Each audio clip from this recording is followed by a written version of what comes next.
President Donald Trump is 1 year into his return to the White House. Here is a review of the key moments that defined his first year back in office.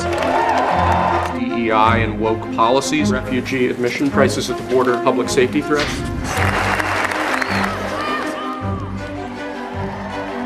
This is January 6th. To ban men from competing in women's sports. Recently renamed Vote of America. One of the most important initiatives is DOGE. We're here at USAID headquarters. They've been given 15 minutes to go inside and bring all their personal belongings out. President Trump's favorite economic tool is the tariff. Tariffs on Mexico, on Canada, on China. They charge us, we charge them less, so how can anybody be upset? Prime Minister Benjamin Netanyahu. Indian King Abdullah. Indian Prime Minister Narendra Modi. French counterpart Emmanuel Macron. Japanese Prime Minister Shigeru Ishiba. British Prime Minister Keir Starmer. Trump has cut short talks with Ukraine's leader. No, you've done a lot of talking. Your country is in big trouble. I know. We don't need anything from Canada. When I say they should be a state, I mean that.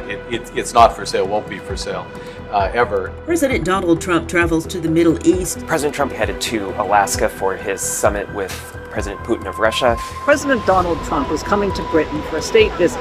U.S. President Donald Trump is due on a one-day tour of the Middle East. After 2 harrowing years in darkness and captivity, 20 courageous hostages are returning to the glorious embrace of their families. The Trump administration continues immigration enforcement. It has sent hundreds of immigrants to El Salvador and Honduras. President Trump is responding aggressively to protests over his immigration policies in Los Angeles. President Donald Trump says he's deploying the National Guard to make the nation's capital safer. 2 West Virginia National Guard members shot just blocks from the White House. Big crowds of protesters are expected across the United States. We're here because we love America.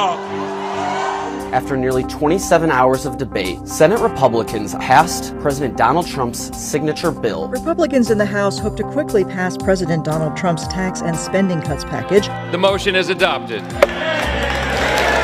Jeffrey Epstein is back in the news. Are you still talking about Jeffrey Epstein?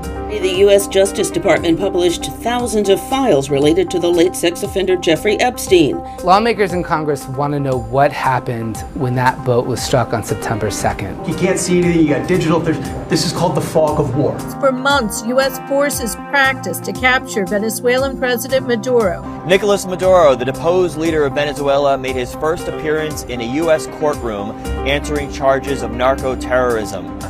Crowds gathered across the nation after a woman was shot and killed in Minneapolis by a U.S. Immigration and Customs Enforcement officer. And we will always be protecting ICE, and we're always going to be protecting our Border Patrol and our law enforcement. I presented the President of the United States the medal of the Nobel Peace Prize. She said, you've ended 8 wars, and nobody deserves this prize more than in history than you do. And I thought it was a very nice gesture.